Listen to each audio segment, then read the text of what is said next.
Guaíba, Correio Rural, o agronegócio, empreendimentos rurais e as novidades no setor agrícola. Apresentação, Sandro Fávero. Olá, muito bom dia, caro guaibeiro. Estamos abrindo mais uma edição do Guaíba Correio Rural, a revista diária do agro. Hoje é segunda-feira, 29 de setembro de 2025. Nosso programa tem o oferecimento do Senar RS. Força para o agro é força para movimentar toda a sociedade. E Banrisul, o app atualizou. Baixa agora e abre a tua conta. Nosso programa tem Jefferson Gomes na mesa de áudio, as gravações e edições de Cleiton Lopes. A coordenação de central é de Guilherme Silveira, reportagens de Vanessa Pedroso e Eduardo Souza. A gerência de jornalismo é de Rafael Sequim, direção-geral de Claudinei Girotti, edição e apresentação de Sandro Fávero. O Senar está junto com você, produtor rural, sempre juntando conhecimento e prática para levar mais produtividade e eficiência para o campo, porque assim a agricultura e a pecuária crescem muito mais. Senar RS, vamos juntos pelo seu crescimento. O aplicativo Banrisul está de cara nova, moderno, intuitivo e completo. Baixa agora mesmo e abre tua conta pelo celular. Tem agro, tô na Guaíba. O assunto de abertura do programa é a eleição da Federação de Agricultura do Rio Grande do Sul. O pleito vai ocorrer na próxima quinta-feira, dia 2 de outubro, de forma presencial na sede da Farsul em Porto Alegre. Estão aptos ao voto os delegados dos 134 sindicatos rurais afiliados à federação. Leonardo Lamáquia, presidente da OAB Rio Grande do Sul, preside a comissão eleitoral. Apenas uma candidatura foi inscrita para a eleição da próxima gestão, que será no triênio de 2026 a 2029.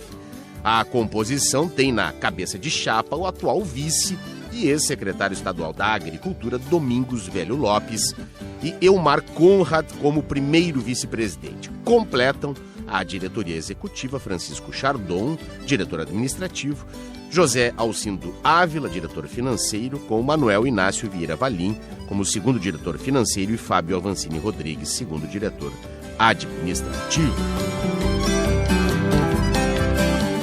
E agora a gente fala de ourizicultura no programa, pois diante da crise no setor, a Federarroz defende foco na exportação e redução de área plantada. A Federação das Associações de Arrozeiros do Rio Grande do Sul, a Federarroz, manifesta preocupação com a realidade atual do setor em um contexto de excesso de produção e consequente preços baixos de remuneração aos produtores, o que tem inviabilizado a atividade em muitos casos. Neste sentido, a entidade propõe algumas medidas aos produtores, bem como reivindicações aos governos federal e estadual.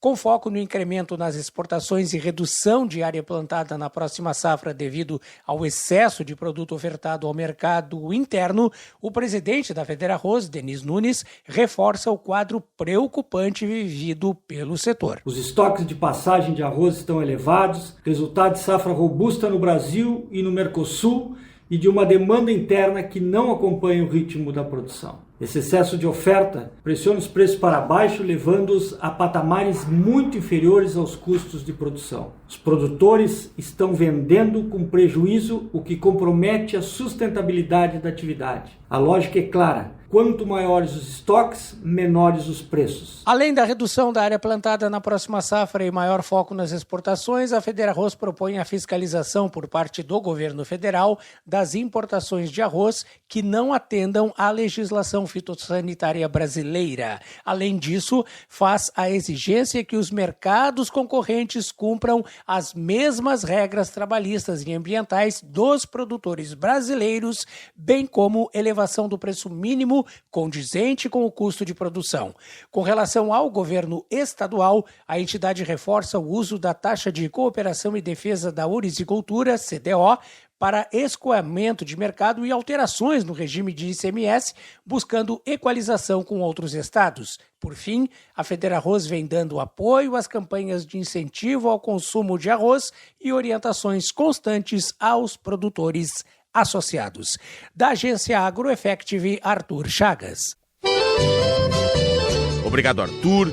E o presidente da Conab, Edgar Preto, destacou que a companhia vai continuar comprando arroz por meio de contratos de opção de venda e que a busca por novos mercados deve ser uma prioridade. Eu tenho dito que a gente precisa pensar um pouco além do nosso consumo interno. O Brasil está consumindo já em torno de 11 milhões de toneladas. Nós colhemos 12 milhões.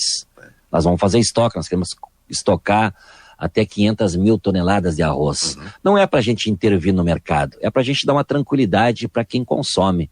Se subir o preço do arroz em algum local do Brasil, a gente tendo estoque, a gente bota o produto especificamente naquele território, naquele estado, e nós equilibramos os preços para os consumidores. O presidente Lula que me orientou, Edgar, arroz, feijão, nós temos que fazer de tudo para ter nas prateleiras do supermercado com preço justo. Obviamente que a mão amiga do governo tem que estar presente também para quem produz.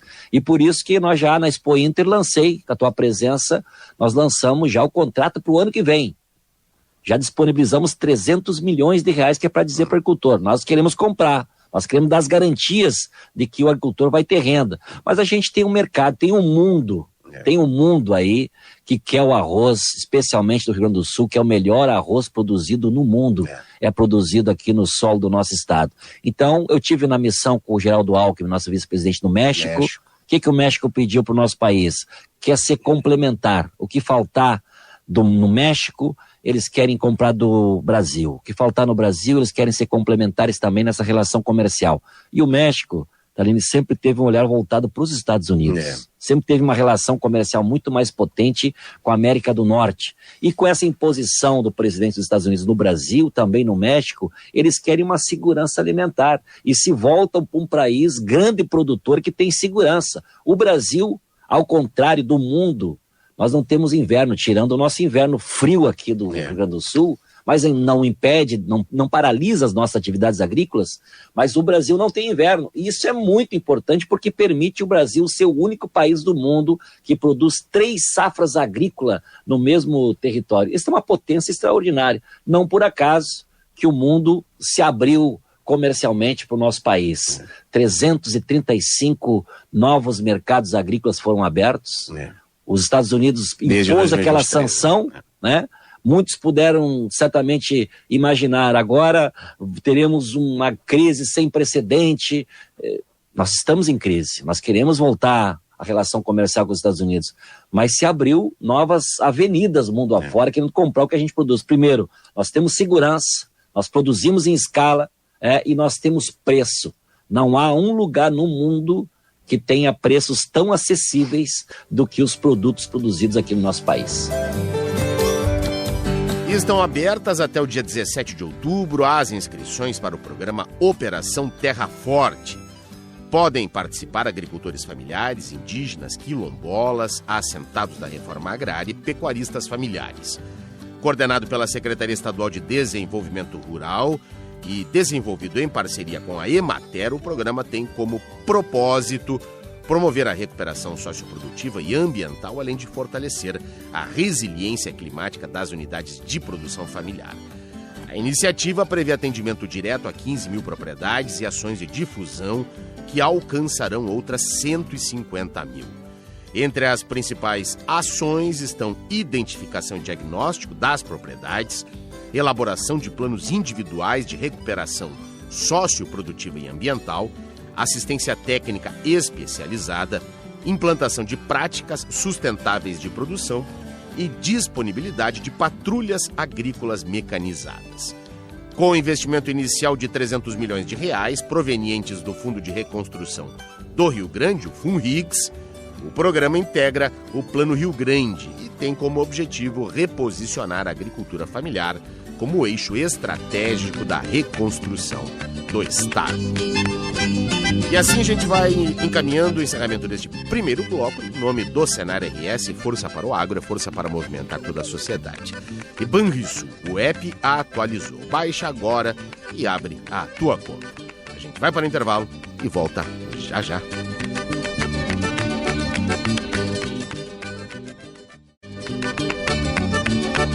Estamos de volta com o segundo bloco do nosso programa desta segunda-feira, dia 29, no oferecimento do Senar RS.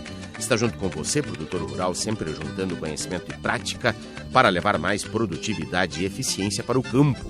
Porque assim a agricultura e a pecuária crescem muito mais. Senar RS. Vamos juntos pelo seu crescimento.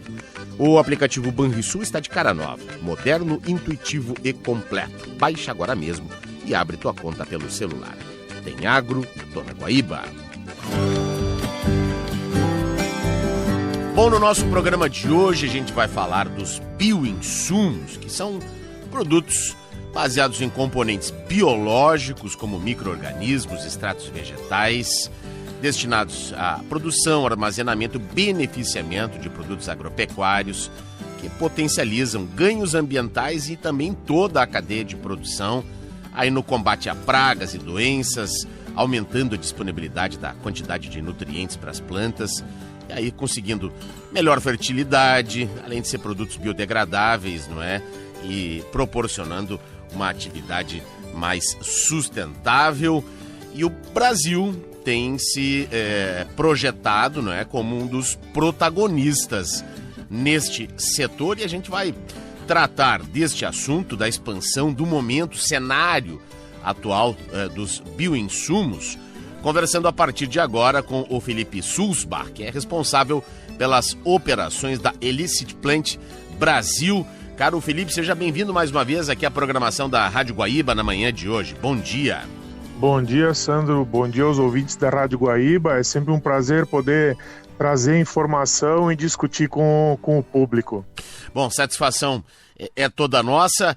Essa é uma tendência, não é, cada vez maior da utilização dos bioinsumos. Já falei aqui, não é, das formas em que esses produtos são apresentados. A gente vai tratar um pouco mais disso, tanto aí no controle biológico, né, nos defensivos, nos bioestimulantes, os fertilizantes. E diz que o Brasil é um dos protagonistas. É por aí mesmo, cara, Felipe? Não, perfeito, Sandro e ouvintes, porque hoje o mercado brasileiro de bioinsumos ele está em plena transformação. Se nós pegarmos alguns números, na safra 22-23, por exemplo, o setor já movimentou 827 milhões de dólares, né? E isso indica um crescimento de 51% em relação ao ciclo anterior, que estava registrando 547 milhões de dólares.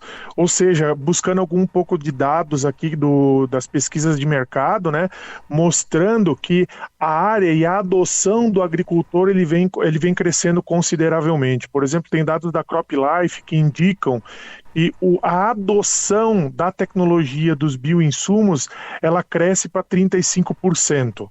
Né? Então, o que mostra isso para a gente, né? Que esse crescimento da adoção dos bioinsumos, eles acabam deixando de ser uma alternativa complementar, mas eles estão se tornando a parte central da estratégia de manejo agrícola no Brasil. Tá bem. Né? E isso mostra, né, e repetindo, né, Sandro, o que você trouxe, né, o Brasil, ele como protagonista na vanguarda aí da utilização e adoção de bioinsumos aí a nível global. Certo. Bom, a gente ainda acompanha, não é, como uma complementaridade a adoção dos bioinsumos junto com os produtos químicos, não é? Mas há se vislumbra para frente uma mudança completa nesse cenário, a adoção apenas dos bioinsumos, diminuição bem maior dos químicos. O que a gente pode pensar para o futuro? Na minha visão, eu acho que os dois eles vão conviver em sinergia, porque tem vários resultados de pesquisa que mostram que quando a gente trabalha em sinergia o químico com o biológico, a gente tem vários elementos, né, tanto no controle, na performance dos produtos que agregam para o agricultor. Sim. Eu acho que o Brasil, por ser um clima tropical, ele possui desafios diferentes de outros países, né?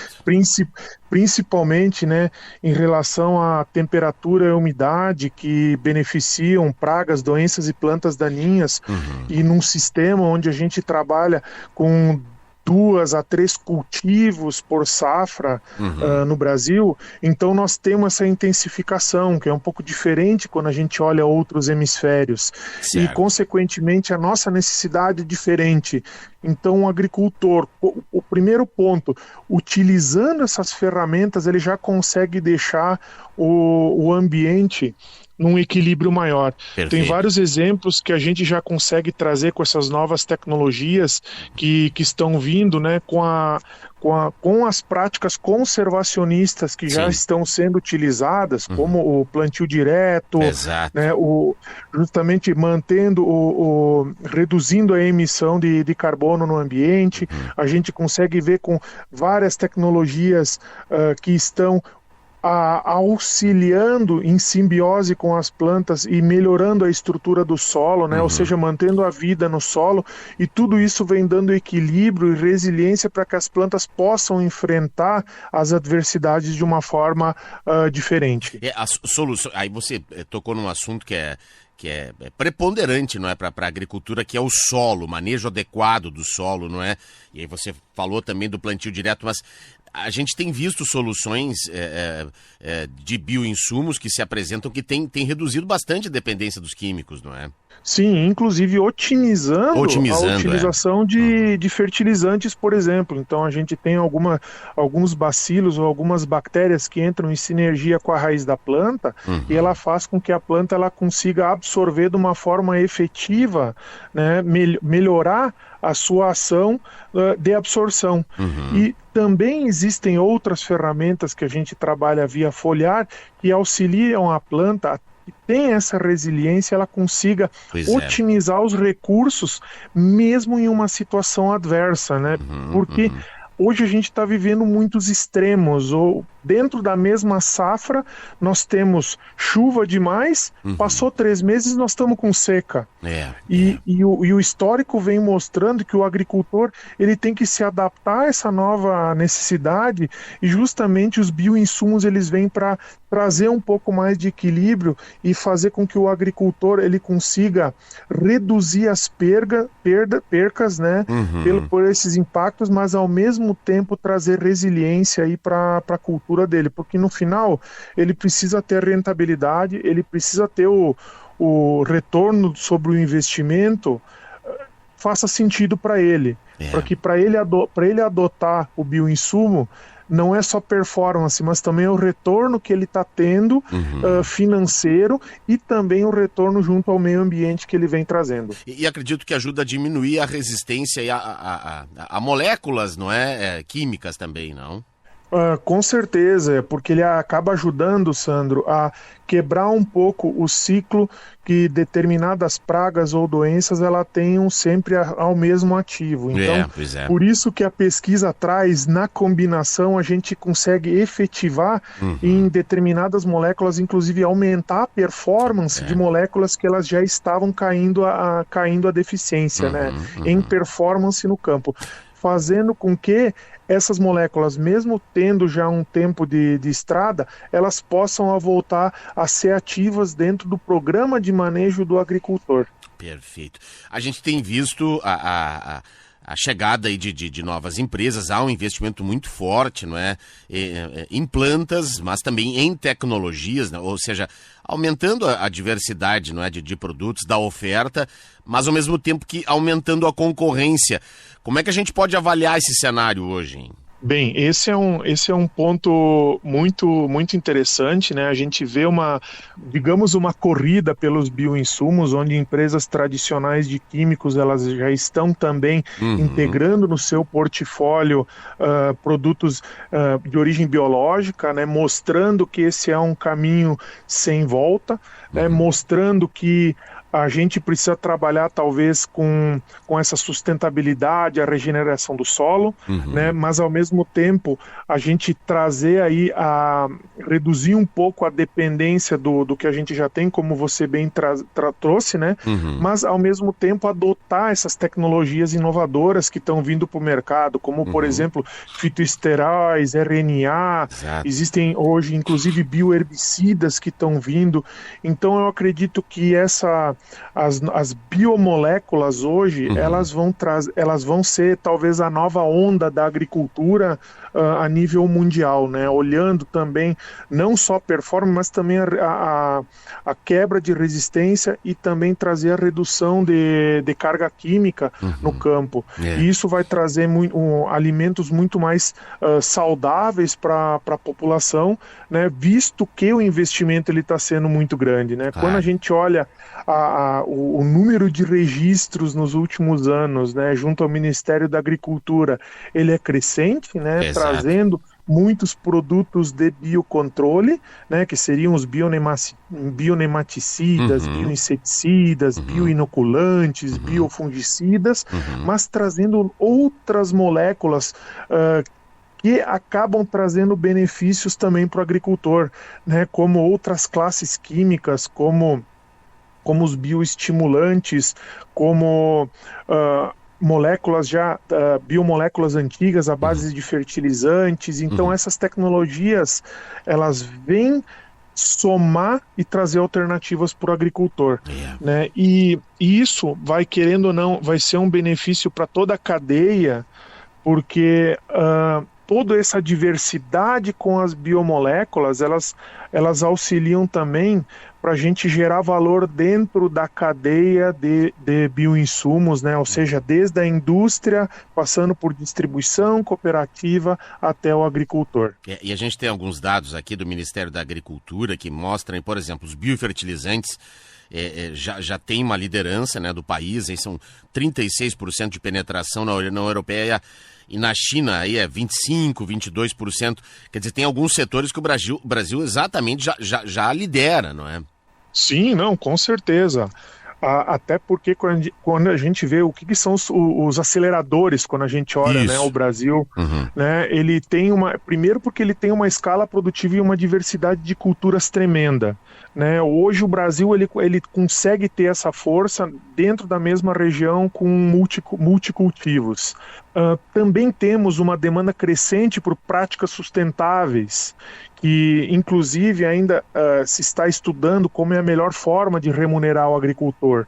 Mas também, por outro lado, a gente está vendo um investimento maciço em biotecnologia, não só em novos bioinsumos, mas também em novos materiais genéticos que possam aumentar a produtividade, mas porém integrados com a inteligência artificial.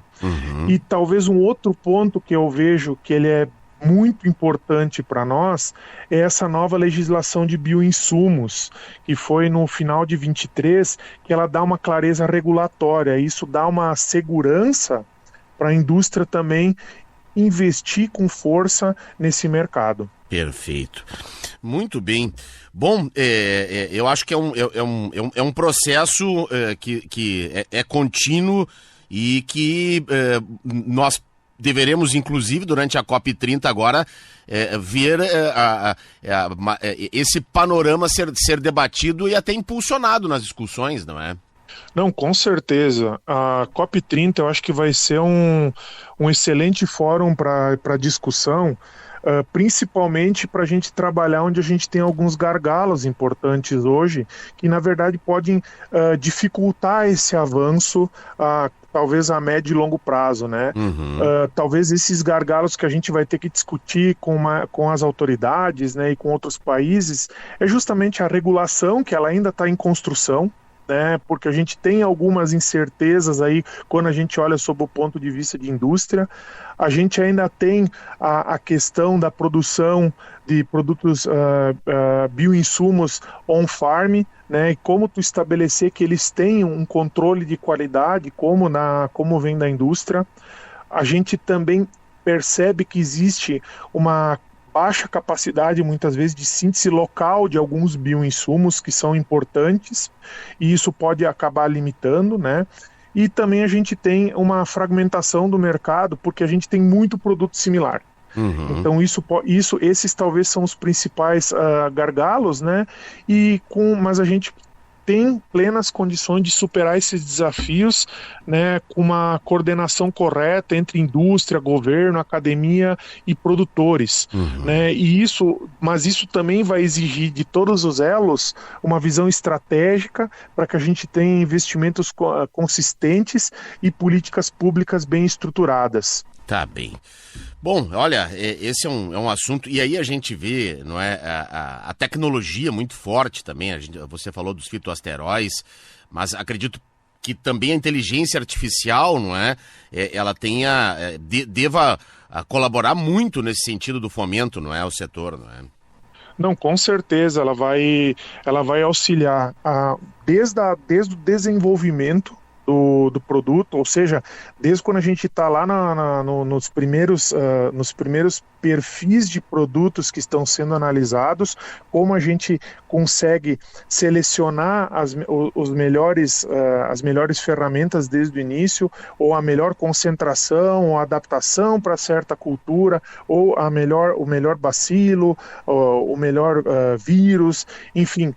A inteligência artificial ela vai auxiliar no desenvolvimento para que esse desenvolvimento seja mais curto e que a gente tenha opções mais rápido no mercado. Porque se a gente pegar vamos dizer, um curto histórico que a gente tem de químicos, dependendo do princípio ativo, a gente leva aí em torno de...